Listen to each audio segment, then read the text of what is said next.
నమస్కారం, Jyotiba TV news కి స్వాగతం. హెడ్లైన్ చూద్దాం.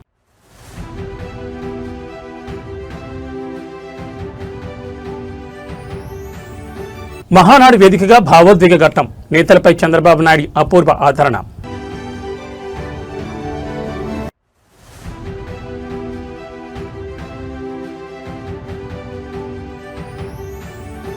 భాగ్యనగరంలో చారిత్రాత్మక ఘట్టం, అమీర్పేట మైత్రివనంలో ఎన్టీఆర్ కాంస్య విగ్రహాన్ని ఆవిష్కరించిన సీఎం రేవంత్.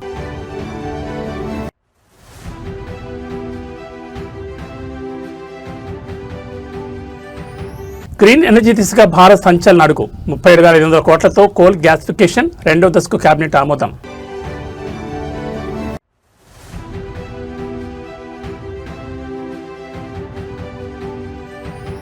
అంతరిక్ష రంగంలో భారీ ప్రమాదం, లాంచ్ ప్యాడ్ పైన పేలిపోయిన Jeff Bezos New Glenn rocket. ఇక డీటెయిల్స్ చూస్తే తెలుగుదేశం పార్టీ అత్యంత ప్రతిష్టాత్మకంగా నిర్వహిస్తున్న మహానాడు వేదికగా ఒక అద్భుతమైన భావోద్వేగ ఘట్టం ఆవిష్కృతమైంది. కేవలం రాజకీయాలే కాకుండా తన నమ్ముకున్న నాయకులను, కార్యకర్తలను గుండెల్లో పెట్టుకుని చూసుకునే అధినేతగా ముఖ్యమంత్రి చంద్రబాబు నాయుడు మరోసారి తన పెద్దరికాన్ని చాటుకున్నారు. మహానాడు సాక్షిగా చంద్రబాబు నాయుడు చూపించిన ఆత్మీయత, తన కుటుంబం కోసం ఆయన తీసుకున్న బాధ్యతను స్మరిస్తూ సదరు నేత తీవ్ర భావోద్వేగానికి లోనయ్యారు. ఆ విజనరీ లీడర్ నాయకత్వంలో రాష్ట్ర భవిష్యత్ కోసం మరెన్నో అద్భుతాలు సృష్టించడానికి సిద్ధమంటూ ప్రకటించారు. పసుపు పండుగ జరుగుతున్న మహానాడు వేదికపై ముఖ్యమంత్రి చంద్రబాబు నాయుడు పార్టీ కోసం అహర్నిశలు శ్రమించిన నేతలను ప్రత్యేకంగా అభినందించారు. ఈ క్రమంలోనే సదరు నేతతో చంద్రబాబు నాయుడు ప్రత్యేకంగా మాట్లాడి ఆయన కుటుంబ క్షేమ సమాచారాలు అడిగి తెలుసుకున్నారు. పార్టీ కోసం, ప్రజల కోసం నిలబడిన సదరు నాయకుడి కుటుంబ బాధ్యతను తానే స్వయంగా తీసుకుంటానని వేదిక సాక్షిగా చంద్రబాబు భరోసా ఇచ్చారు. అధినేత చూపిన ఈ అపూర్వ ఆదరణతో అక్కడ ఒక్కసారిగా భావోద్వేగ వాతావరణం నెలకొంది. అధినేత చూపిన ఆత్మీయతపై సదరు నేత హృదయపూర్వకంగా స్పందిస్తూ మహానాడు వేదికగా ముఖ్యమంత్రి చంద్రబాబు నాయుడు నాపై చూపించిన ఆత్మీయత, నా కుటుంబం కోసం ఆయన తీసుకున్న బాధ్యత గురించి చెప్తుంటే మాటలు రావడం లేదు. తీవ్ర భావోద్వేగానికి లోనయ్యానంటూ తన మనసులోని మాటను పంచుకున్నారు. ఈ అండతో, అద్భుతమైన తోడ్పాటుతో రాబోయే రోజుల్లో ఆ విజనరీ లీడర్ చంద్రబాబుతో నడిచి రాష్ట్ర ప్రగతి కోసం మరెన్నో అద్భుతాలు సృష్టించడానికి తాను ఎల్లప్పుడూ సిద్ధంగా ఉన్నానని, శ్వాస ఉన్నంత వరకు పార్టీ కోసమే పనిచేస్తానని జై చంద్రబాబు నాయుడు, జై తెలుగుదేశం అంటూ శపథం చేశారు. ఆంధ్రప్రదేశ్ రాష్ట్రంలో అటవీ విస్తీర్ణాన్ని పెంచడంతో పాటు పర్యావరణ సమతుల్యతను కాపాడేందుకు కూటమి ప్రభుత్వం అత్యంత వినూత్నమైన ప్రణాళికలతో ముందడుగు వేస్తోంది. ఉప ముఖ్యమంత్రి, అటవీ పర్యావరణ శాఖ మంత్రి పవన్ కళ్యాణ్ పక్కా వ్యూహంతో రాష్ట్ర వ్యాప్తంగా పచ్చదనాన్ని రికార్డు స్థాయిలో పెంచేందుకు హరిత సమరం ప్రాజెక్టును తెరపైకి తీసుకొచ్చారు. ఇందులో భాగంగా కొండలు, గుట్టలు, మనుషులు వెళ్లడానికి వీల్లేని దుర్ఘట అటవీ ప్రాంతాల్లో సైతం అడవులను వేగంగా పెంచేందుకు సరికొత్త డ్రోన్ టెక్నాలజీని అటవీ శాఖ రంగంలోకి దించుతోంది. అటవీ శాఖపై నిర్వహించిన తాజా సమీక్ష సమావేశంలో డిప్యూటీ సీఎం పవన్ కళ్యాణ్ అధికారులకు స్పష్టమైన దిశానిర్దేశం చేశారు. రాష్ట్ర వ్యాప్తంగా ఏకంగా 2.5 కోట్ల విత్తన బంతులను పంపిణీ చేయాలని లక్ష్యంగా పెట్టుకున్నారు. జూన్ నెలలో ఈ విత్తన బంతుల తయారీ కార్యక్రమాన్ని డ్వాక్రా మహిళలు, విద్యార్థులు, యువత మరియు పర్యావరణ వాలంటీర్ల భాగస్వామ్యంతో ఒక ప్రజా ఉద్యమంగా మార్చాలని పిలుపునిచ్చారు. వర్షాకాలాన్ని పూర్తిగా ఉపయోగించుకుంటూ జూలై, ఆగస్టు నెలలో వీటిని విస్తారంగా చల్లడానికి అటవీ శాఖ ప్రణాళికలు సిద్ధం చేసింది. మనం చల్లే ప్రతి విత్తన బంతి మన భవిష్యత్తుకి ఇచ్చే ఒక నమ్మకమైన హామీ అని పవన్ పేర్కొన్నారు. ఈ మెగా ప్రాజెక్టును మరింత స్మార్ట్ గా, వేగంగా అమలు చేసేందుకు ప్రభుత్వం 3 పద్ధతులను ఎంచుకుంది. నేరుగా చల్లడం, చేతులతో నాటడంతో పాటు గుట్టలు, దుర్ఘటమైన లోయల కోసం అత్యాధునిక డ్రోన్ సాంకేతికతను ఉపయోగిస్తున్నారు. ఇప్పటికే స్వచ్ఛాంధ్ర స్వర్ణాంధ్ర విజన్లో భాగంగా అటవీ శాఖ డ్రోన్ల ద్వారా విత్తన బంతులను చల్లే విధానాన్ని క్షేత్రస్థాయిలో ప్రయోగాత్మకంగా పరిశీలిస్తోంది. నేల స్వభావాన్ని బట్టి పోషకాలు నిండిన మట్టి మరియు విత్తన మిశ్రమంతో కూడిన ఈ సీడ్ బాల్స్ డ్రోన్ల ద్వారా పడడం వల్ల తక్కువ సమయంలో, తక్కువ ఖర్చుతో వేల ఎకరాల్లో దట్టమైన సామాజిక వనాలను, అడవులను సృష్టించవచ్చని అధికారులు భావిస్తున్నారు. అదే ఈ పార్టీ వాళ్ళకి ఇచ్చే గౌరవం. మొన్నటి వరకు చూశారు, రామ్మోహన్ నాయుడు గారు తండ్రి ఎంపీగా ఉంటే, ఆ రోజు పార్లమెంటరీ పార్టీ లీడర్గా ఉంటే, ఆయన అకాల మరణంతో ఆ రోజు నేను ఒక్కసారి ఆలోచిస్తే రామ్మోహన్ నాయుడు గారిని ఒకటే చెప్పాను, నువ్వేం అధైర్యపడద్దు, కుటుంబ పెద్దగా, తెలుగుదేశం పార్టీ కుటుంబ పెద్దగా బాధ్యత తీసుకుంటావు అని చెప్తే, వండర్ఫుల్ ఎక్స్పీరియన్స్. బాగా చదువుకున్నాడు, రాజకీయాలు కూడా బాగా చేస్తున్నాడు. 3వ సారి ముచ్చటగా ఎంపీ అయ్యాడు, మళ్ళీ 4వ సారి కూడా అవుతాడు. అందుకే ఆయన చేసిన కార్యక్రమాలు చూసిన తర్వాత నేను కేంద్రంలో మంత్రులు ఇస్తామంటే, మొట్టమొదటిసారిగా మళ్ళీ క్యాబినెట్ మినిస్టర్గా రామ్మోహన్ నాయుడు చేశామంటే, అతి చిన్న వయసులో ఈరోజు సెంట్రల్ క్యాబినెట్లో ఉన్నాడు. అది ఆయన అనుభవం. ఇప్పుడే అనిత తెలుగు గుండెల్లో సదా సజీవంగా నిలిచి యుగపురుషుడు స్వర్గీయ నందమూరి తారక రామారావు జయంతి వేడుకల వేళ భాగ్యనగరంలో ఒక చారిత్రాత్మక ఘట్టం ఆవిష్కృతమైంది. హైదరాబాద్లోని అత్యంత రద్దీగా ఉండే అమీర్పేట్ మైత్రివనం సర్కిల్లో ఎన్టీఆర్ నూతన కాంస్య విగ్రహాన్ని తెలంగాణ ముఖ్యమంత్రి రేవంత్ రెడ్డి అధికారికంగా ఆవిష్కరించారు. నందమూరి కుటుంబ సభ్యులు, సినీ, రాజకీయ ప్రముఖులు మరియు వేలాది మంది అభిమానుల కోలాహల మధ్య జరిగిన ఈ విగ్రహావిష్కరణ మహోత్సవం అమీర్పేట మైత్రివనం జంక్షన్లో ఎన్టీఆర్ విగ్రహాన్ని ఏర్పాటు చేయాలనేది నందమూరి అభిమానుల సుదీర్ఘ కళ. అన్నగారి జయంతిని పురస్కరించుకుని ముఖ్యమంత్రి రేవంత్ రెడ్డి ముఖ్య అతిథిగా హాజరై ఈ విగ్రహాన్ని ఆవిష్కరించారు.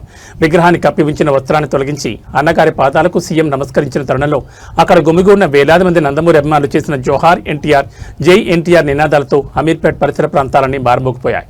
విగ్రహావిష్కరణ అనంతరం ఏర్పాటు చేసిన బహిరంగ సభలో ముఖ్యమంత్రి రేవంత్ రెడ్డి ప్రసంగిస్తూ ఎన్టీఆర్పై తనకున్న అపారమైన గౌరవాన్ని చాటుకున్నారు. ఎన్టీఆర్ ఉక్కు సంకల్పం కలిగిన ఒక సామాన్య మహానేత. పేద ప్రజల సంక్షేమ ధ్యేయంగా ఆయన ప్రవేశపెట్టిన పథకాలు, పరిపాలన నేటికి ఆదర్శం.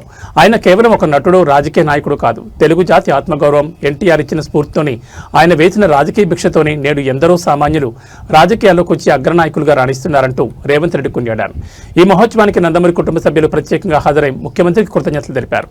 వారితో పాటు టాలీవుడ్ చెందిన పలువురు అగ్రనటులు, దర్శకులు, నిర్మాతలు మరియు సినీ పరిశ్రమ పెద్దలు తరలివచ్చి అన్నగారి విగ్రహానికి పుష్పాంజలి ఘటించారు. అమీర్పేట్ లాంటి కీలక కూడలిలో ఈ కార్యక్రమం జరగడంతో ట్రాఫిక్ ఎలాంటి అంతరాయం కలగకుండా నగర పోలీసులు ముందస్తుగా కట్టుదిట్టమైన రూట్ డైవర్షన్ మరియు భారీ బందోబస్తును ఏర్పాటు చేశారు. సాగే బాధ్యత మీదిక అంటోంది ప్రతి ప్రభుత్వ వేదిక. ప్రజలే దేవుళ్ళు, సమాజమే దేవాలయం అనిపించాలి. ఒక పని చేస్తే అదొక ఎగ్జాంపుల్ గా నిలిచిపోవాలి. అలాంటి ఎగ్జాంపులరీ పర్సనాలిటీ మనకు ముఖ్యమంత్రి గారి స్వహస్తాల మీదుగా మూడు పదాలు ఎన్టీఆర్. ఈ 3 అక్షరాలు నీతి, నిజాయితీ, నిబద్ధత, ఉక్కు సంకల్పం కలిగిన నాయకుడు ఎవరైనా ఉన్నారు ఈ దేశంలో అంటే తెలుగు జాతి గర్వించదగ్గ బిడ్డ ఎన్టీఆర్. తెలంగాణలో అర్హులైన ప్రతి పేదవానికి సంక్షేమ ఫలాలు ఎలాంటి లొసుగులు లేకుండా నేరుగా అందేలా కాంగ్రెస్ ప్రభుత్వం సరికొత్త డిజిటల్ విప్లవానికి శ్రీకారం చుట్టింది. రాష్ట్రంలో ఒకే ఒక కార్డుతో అన్ని రకాల ప్రభుత్వ పథకాల లబ్ధిని పొందేలా అత్యంత ప్రతిష్టాత్మకమైన సమగ్ర సంక్షేమ కార్డును రూపొందించాలని ముఖ్యమంత్రి రేవంత్ రెడ్డి అధికారులను ఆదేశించారు. ప్రజాపాలన మరియు కుల సర్వే వివరాలు క్రోడీకరిస్తూ అర్హుల గుర్తింపు కోసం ఆధార్ తరహాలోని ఒక యూనిక్ నంబర్ను కేటాయించబోతున్నారు. పేదల పాలిట వరంగా మారబోతున్న ఈ మెగా వెల్ఫేర్ కార్డు పూర్తి వివరాలు చూస్తే సచివాలయంలో జరిగిన సంక్షేమ పథకాల అమలుపై ఉన్నత స్థాయి సమీక్ష సమావేశంలో ముఖ్యమంత్రి రేవంత్ రెడ్డి ఈ నూతన కార్యాచరణను ప్రకటించారు. గతంలో వేర్వేరు పథకాలకు వేర్వేరు కార్డులు ఉండడం వల్ల సామాన్యులు పడుతున్న ఇబ్బందులకు ఈ విధానంతో చెక్ పడనుంది. ఈ కొత్త సమగ్ర సంక్షేమ కార్డులో రాజీవ్ ఆరోగ్యశ్రీ సేవలు, విద్యార్థుల ఫీజు రీయింబర్స్మెంట్ వివరాలు, రేషన్, ప్రభుత్వ రక్షణ, బీమా సౌకర్యాలతో పాటు రాష్ట్ర వ్యాప్తంగా ప్రభుత్వం ఇటీవల అత్యంత ప్రతిష్టాత్మకంగా నిర్వహించిన సమగ్ర కుల సర్వే డేటాను కూడా ఒకే డిజిటల్ నెట్వర్క్ కింద అనుసంధానం చేయాలని సీఎం స్పష్టం చేశారు. ఈ కార్డు ద్వారా అర్హులైన అసలైన పేదలను ఎలాంటి రాజకీయం లేకుండా పారదర్శకంగా గుర్తించేందుకు వీలుగా ఆధార్ కార్డు తరహాలోని ఒక ప్రత్యేక యూనిక్ ఐడెంటిఫికేషన్ నెంబర్ను కూడా డిజైన్ చేయాలని ఐటీ, రెవెన్యూ అధికారులకు సీఎం సూచించారు. ఇదే సమయంలో తెలంగాణ నుంచి ఉపాధి కోసం గల్ఫ్ దేశాలకు వెళ్లి ఇబ్బందులు పడుతున్న కార్మికుల సంక్షేమంపై రేవంత్ రెడ్డి ప్రత్యేకంగా ఫోకస్ పెట్టారు. గల్ఫ్ కార్మికుల రక్షణ మరియు వారి కుటుంబాల ఆర్థిక భద్రత కోసం కేరళ ప్రభుత్వం విజయవంతంగా అమలు చేస్తున్న ప్రవాసీ వెల్ఫేర్ విధానాలపై తక్షణమే అధ్యయనం చేసి నివేదిక సమర్పించాలని ఉన్నతాధికారులను ఆదేశించారు.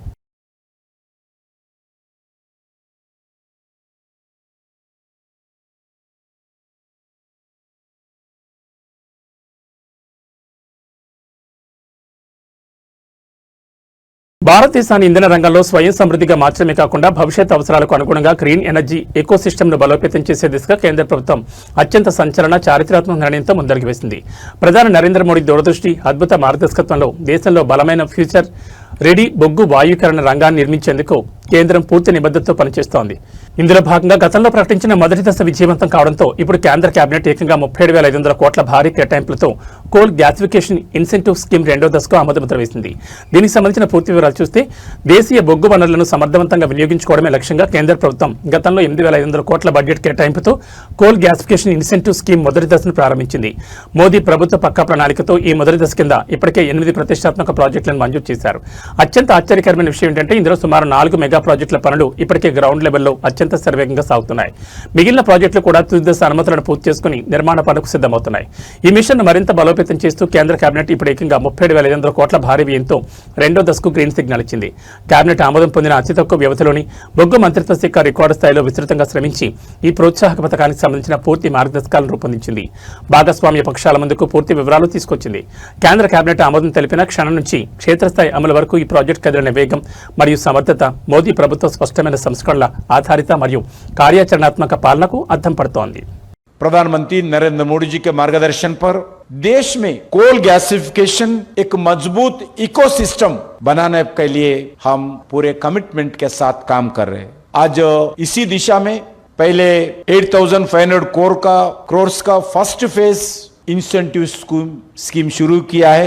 आज उसमें 8 प्रोजेक्ट्स का सैंक्शन भी किया है बहुत कम समय में. इस 8 प्रोजेक्ट्स में लगभग 4 प्रोजेक्ट्स का पूरा काम फील्ड पे शुरू किया है और कुछ बचे हुए 8 प्रोजेक्ट्स में भी अभी बहुत कुछ आगे बढ़ रहे हैं. जल्दी भी उसका भी काम शुरू होगा. हाल ही में केंद्र सरकार में अभी 37,500 करोड़ का ये second phase coal gasification incentive scheme ఆధ్యాత్మిక నగరమైన తిరుపతిలో కాకి చొక్కా నయా అరాచకానికి తెరలేపింది. మద్యం మత్తులో ఊగిపోతూ శాంతి భద్రతలను కాపాడాల్సిన ఒక పోలీస్ అధికారి సామాన్య వ్యాపారిపై దాడికి దిగడం తీవ్ర కలకలం లేపింది.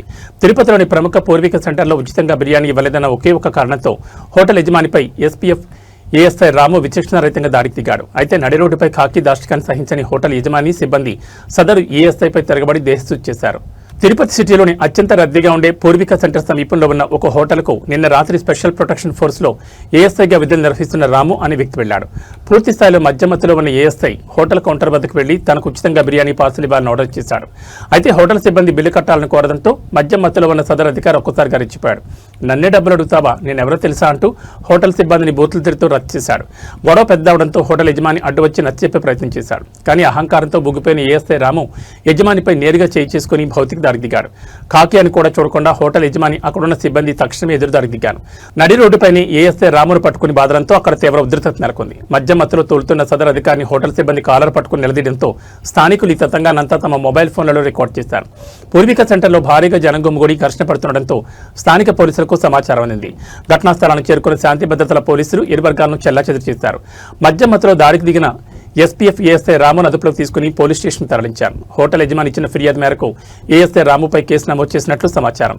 డ్యూటీలో లేకుండా మద్యం సేవించి సామాన్యులపై దౌర్జన్యాన్ని దిగిన సదరు అధికారిపై శాఖాపరమైన చర్యల కోసం ఎస్పీఎఫ్ ఉన్నతాధికారులకు నివేదిక పంపారు.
పోలీస్ అయితే ఎవరైతే సైడ్ తెచ్చి ఇవ్వలేసి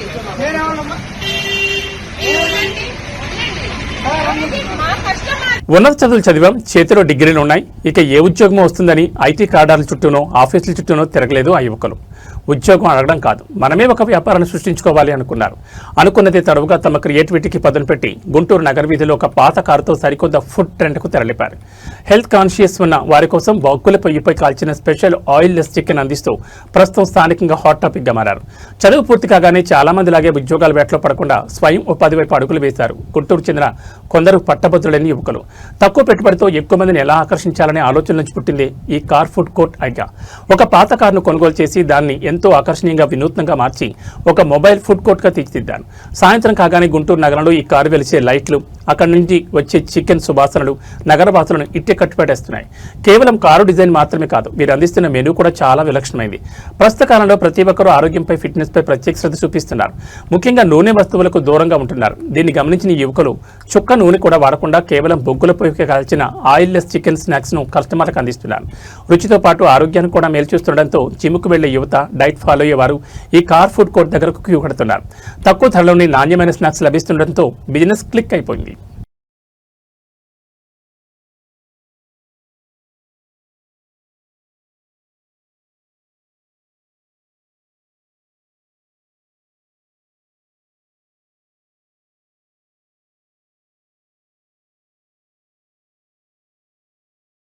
భాగ్యనగరం వేదికగా ప్రపంచం ఆశ్చర్యపోయేలా సరికొత్త అంతర్జాతీయ నగర నిర్మాణానికి తెలంగాణ ప్రభుత్వం శరవేగంగా అడుగులు వేస్తోంది. ఫోర్త్ సిటీగా పిలువబడే ఫ్యూచర్ సిటీని ప్రపంచానికే తలమానికంగా తీర్చిదిద్దడమే లక్ష్యంగా పనులు ముమ్మరం చేసింది. ఇందులో భాగంగా ఈ మెగా గ్లోబల్ సిటీ పరిధిలో జరుగుతున్న మౌలిక వసతుల పనులను రాష్ట్ర రెవెన్యూ శాఖ మంత్రి పొంగులేటి శ్రీనివాసరెడ్డి, ఐటీ మంత్రి దుద్దిళ్ల శ్రీధర్ బాబు ఇవాళ క్షేత్రస్థాయిలో విస్తృతంగా పరిశీలించారు. ఫ్యూచర్ సిటీ డెవలప్మెంట్ అథారిటీ భవనంతో పాటు ప్రతిష్టాత్మక స్కిల్ యూనివర్సిటీ పనులను మంత్రులు స్వయంగా పర్యవేక్షించారు. ఆ హైటెక్ సిటీ గ్రౌండ్ రిపోర్ట్ చూస్తే హైదరాబాద్ నగరానికి సరికొత్త మకుటంగా మారబోతున్న ఫ్యూచర్ సిటీలో మంత్రుల పర్యటన అత్యంత ప్రాధాన్యత సంతరించుకుంది. ప్రపంచ స్థాయి ప్రమాణాలతో గ్లోబల్ ఇన్వెస్టర్లను ఆకర్షించేలా ఒక సరికొత్త నగర పర్యావరణాన్ని సృష్టించడమే తమ ప్రభుత్వ ప్రధాన లక్ష్యమని మంత్రులు ఈ సందర్భంగా స్పష్టం చేశారు. ఫ్యూచర్ సిటీ పరిపాలనా బాధ్యతలను పర్యవేక్షించే ఫ్యూచర్ సిటీ డెవలప్మెంట్ అథారిటీ నూతన కార్యాలయ భవన నిర్మాణ పనులను మంత్రులు అంగుళం పరిశీలించారు. భవన నిర్మాణాన్ని అంతర్జాతీయ ఆర్కిటెక్చర్తో నిర్ణీత గడువులోగా పూర్తి చేయాలని కాంట్రాక్ట్ సంస్థలను ఆదేశించారు. ఈ పర్యటనలో మంత్రుల బృందం ప్రధానంగా యంగ్ ఇండియా స్కిల్ యూనివర్సిటీ నిర్మాణ పనుల పురోగతిపై ప్రత్యేకంగా ఆరా తీసింది. నిరుద్యోగ యువతను గ్లోబల్ లీడర్గా మార్చేందుకు కార్పొరేట్ భాగస్వామ్యంతో నిర్మిస్తున్న ఈ క్యాంపస్ పనులు ఏ దశలో ఉన్నాయో ఇంజనీరింగ్ అధికారులను అడిగి తెలుసుకున్నారు. రాబోయే విద్యా సంవత్సరం నాటికి అకాడమిక్ బ్లాక్లు, అత్యాధునిక ల్యాబ్లు మరియు శిక్షణా కేంద్రాలు పూర్తి స్థాయిలో అందుబాటులోకి రావాలని, ఇందుకు అవసరమైన నిధులను ప్రభుత్వం తక్షణమే విడుదల చేస్తుందని మంత్రి శ్రీధర్ బాబు అధికారులకు భరోసా ఇచ్చారు.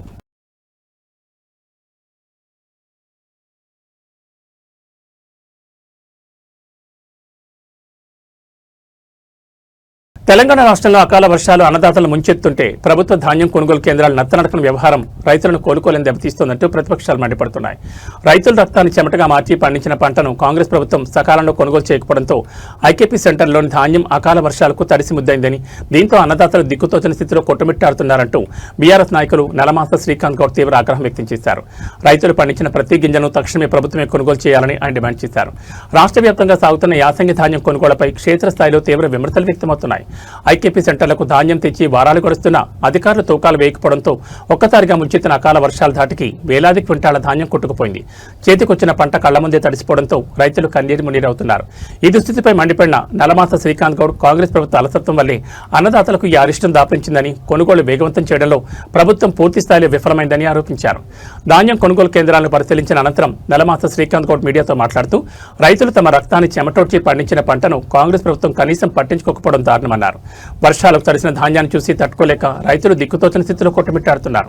కనీసం ఇప్పటికైనా ప్రభుత్వం నిద్రమత్తు వేడాలి. వర్షానికి తడిసిన రంగుమారిన ధాన్యంతో సంబంధం లేకుండా రైతులు పండించిన ప్రతి గింజను కనీస మద్దతు ధరకు ప్రభుత్వమే పూర్తిగా కొనుగోలు చేయాలి.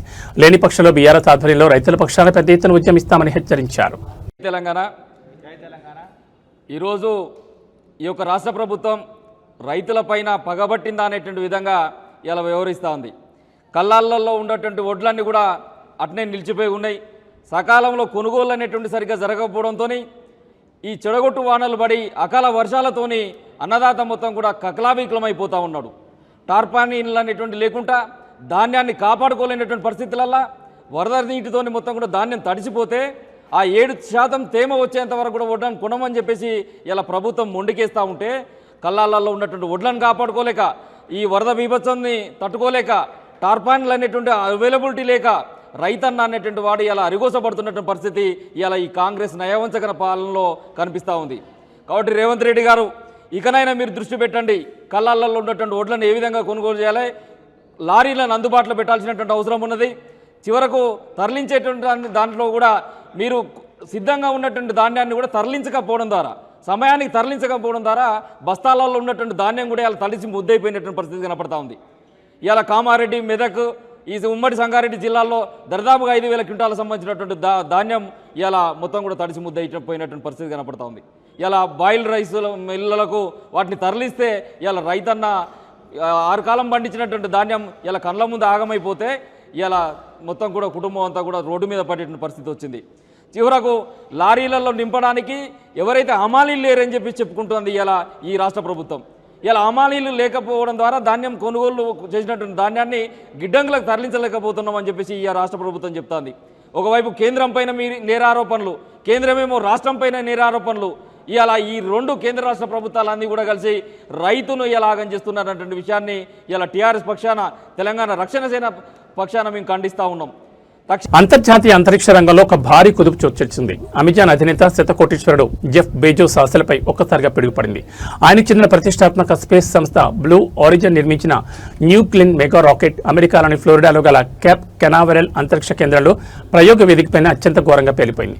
రాకెట్ ఇంజన్లను పరీక్షించే హాట్ ఫైర్ టెస్ట్ జరుగుతుండగా ఒక్కసారిగా రాకెట్ భారీ పేలుడుతో అగ్నిగోళంగా మారింది.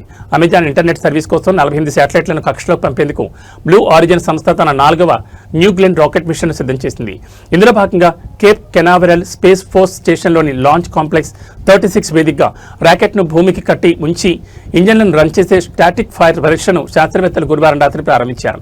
అయితే ఇంజన్లు మండిన కొద్ది సెకన్లకే ఊహించని విధంగా సాంకేతిక లోపం తలెత్తి 320 అడుగుల పొడవైన ఆ బృహత్తర రాకెట్ ఒక్కసారిగా పేలిపోయింది. నిత్యరాత్రి వేళ ఆకాశమంతా కాంతిమయమయ్యేలా భారీ అగ్నికిరణాలు ఎగిసిపడ్డాయి. ఈ పెను ప్రమాదంపై బ్లూ ఆరిజిన్ సంస్థ తక్షణమే స్పందించింది. పరీక్ష సమయంలో తాము ఒక తీవ్రమైన లోపాన్ని ఎదుర్కొన్నామని, అయితే అదృష్టవశాత్తు అంతరిక్ష కేంద్రంలో ఉన్న సిబ్బంది అంతా సురక్షితంగా ఉన్నారని, ఎవరికీ ఎలాంటి ప్రాణనష్టం జరగలేదని ప్రకటించింది. ఈ ఘటనపై జెఫ్ బెజోస్ సోషల్ మీడియా వేదికగా స్పందిస్తూ, ఇది చాలా కఠినమైన రోజు. ప్రమాదానికి గల ఖచ్చితమైన కారణాలు ఇంకా తెలియాల్సి ఉంది. కానీ మేము దేన్నైనా మళ్లీ పునర్నిర్మించి తిరిగి ప్రయోగాలు చేస్తామని ధీమా వ్యక్తం చేశారు. దీనిపై స్పేస్ ఎక్స్ అధినేత ఎలాన్ మస్క్ కూడా స్పందిస్తూ, ఇది విచారకరం, మీరు త్వరగా కోలుకోవాలని ఆశిస్తున్నానంటూ ట్వీట్ చేశారు.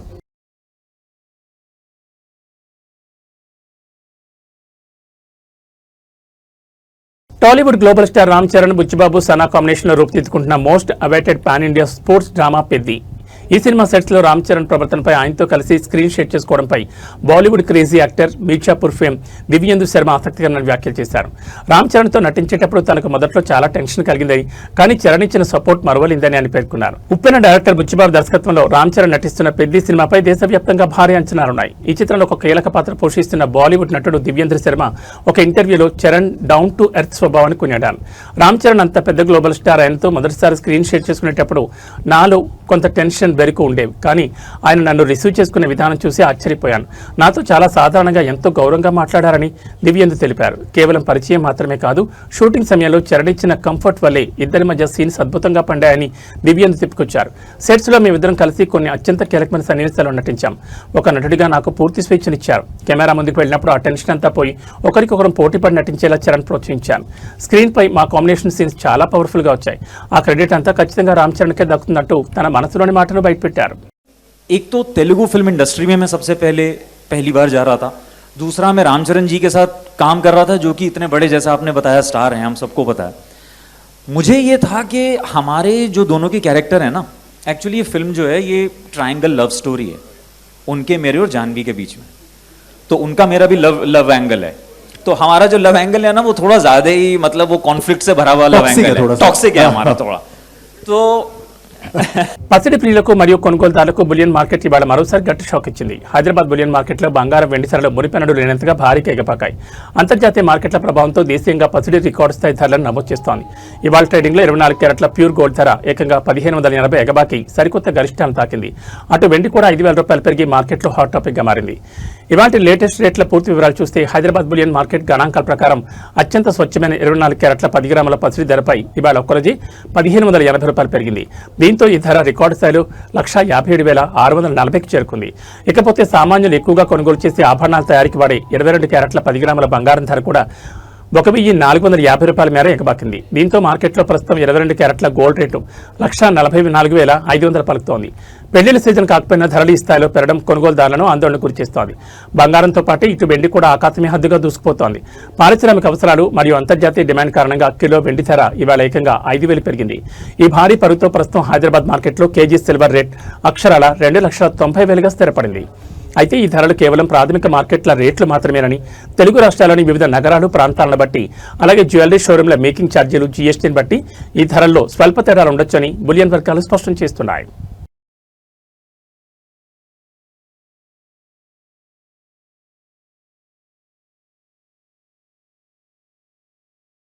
దేశీయ స్టాక్ మార్కెట్లలో ఇవాళ ఉదయం ఎల్ఐసి ఇన్వెస్టర్లు ఒక్కసారిగా తీవ్ర భయాందోళనకు గురయ్యారు. నిన్నటి వరకు దాదాపు 830 వద్ద ట్రేడ్ అయిన ఎల్ఐసి షేర్ వాల్యూ ఇవాళ ట్రేడింగ్ మొదలవగానే ఏకంగా 50% మేరకు ఒప్పుకొని కనిష్టంగా 413 వద్దకు పడిపోయింది. దేశంలోని అతిపెద్ద ప్రభుత్వ బీమా సంస్థ షేర్లు ఇలా ఒక్కరోజే సగానికి సగం పడిపోవడంతో ఇన్వెస్టర్లు బెంబేలెత్తిపోయారు. అయితే ఇది స్టాక్ క్రాష్ కాదని ఇన్వెస్టర్లకు ఒక భారీ లాభమని మార్కెట్ నిపుణులు స్పష్టం చేస్తున్నారు. ఎల్ఐసి షేర్ ధర ఇవాళ సగానికి తగ్గడానికి అసలు కారణం సంస్థ ప్రకటించిన 1:1 బోనస్ షేర్ నిర్ణయమే. ఎల్ఐసి మేనేజ్మెంట్ తమ ఇన్వెస్టర్ల కోసం ఒక షేర్కు మరో ఎక్స్ట్రా షేర్ ఉచితంగా అందించాలని నిర్ణయించింది. మార్కెట్ నిబంధనల ప్రకారం ఏదైనా ఒక సంస్థ బోనస్ షేర్ అని ప్రకటించినప్పుడు దానికి సంబంధించిన ఎక్స్ డేట్ రోజున మార్కెట్ ఆటోమేటిక్గా షేర్ ధరను అడ్జస్ట్ చేస్తుంది. అందులో భాగంగానే నిన్న 830 రూపాయలుగా ఉన్న ఎల్ఐసి షేర్ వాల్యూ ఇవాళ 50% అడ్జస్ట్మెంట్ అయి 413 వద్ద ట్రేడింగ్ ప్రారంభించింది. దీనివల్ల ఇన్వెస్టర్లకు రూపాయి కూడా నష్టం వాటిల్లదు. ఉదాహరణకు మీ దగ్గర నిన్నటి వరకు 830 రూపాయల ధరన ఎల్ఐసి సింగిల్ షేర్ ఉంటే ఇవాళ నుండి దాని ధర 415 అవుతుంది. కానీ దానికి బదులుగా మీ డీమ్యాట్ ఖాతాలోకి సంస్థ తరపున మరో అదనపు షేర్ ఉచితంగా చేరుతుంది. అంటే మీ దగ్గర ఉన్న షేర్ల సంఖ్య సరిగ్గా రెట్టింపు అవుతుంది.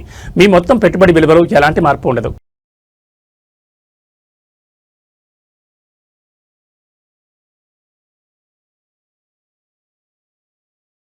ఇవి బులెటిన్ విశేషాలు. నమస్కారం.